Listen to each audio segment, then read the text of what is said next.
have to be a rat to come up in this world. Yeah, you heard me right. A rat. You gotta scurry around, find every little crack and crevice, and if you want to survive, let alone thrive, you gotta be cunning. You gotta take what you need without asking, because if you wait for permission, you'll starve. In this concrete jungle, everyone's out for themselves, and if you're not willing to step on a few tails, you're gonna be the one getting squashed.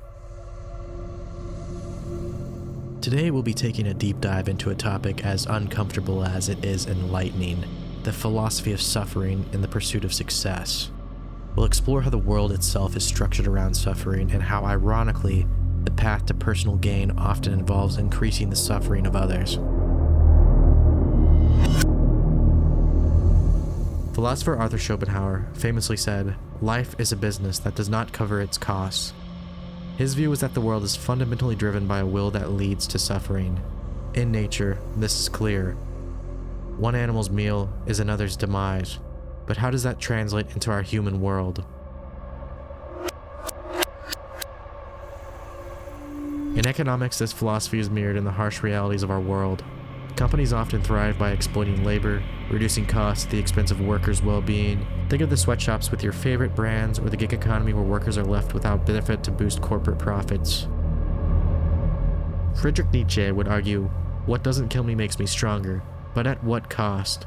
In our pursuit of strength or success, are we not weakening others?" Let's look at characters like Gordon Gekko from Wall Street, who epitomizes the idea that greed is good. His success comes at the expense of others' failures.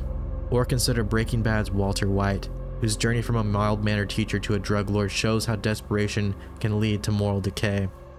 In The Wolf of Wall Street, something based on non-fiction, we see Jordan Belfort's rise through deceit and manipulation, painting a vivid picture of how financial success often involves others' downfall.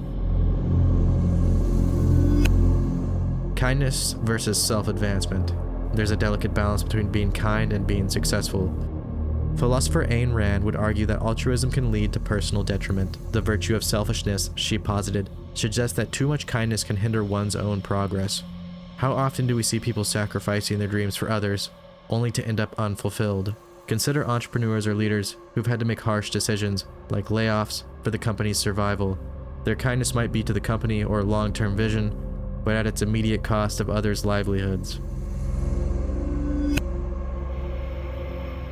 In the wild, there's no room for kindness when survival is at stake.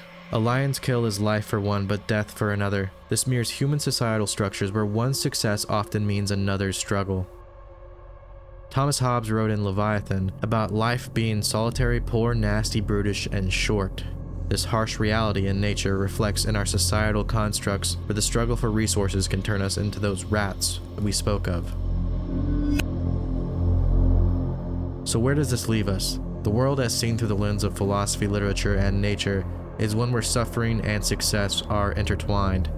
To navigate this rat race, one must sometimes embrace the cunning side of survival. But remember, this isn't about endorsing cruelty, but understanding the mechanisms of our world.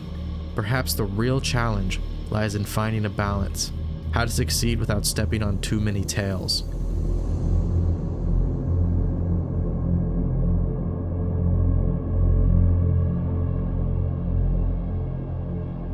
Thank you for joining me, Rendi, on this existential journey.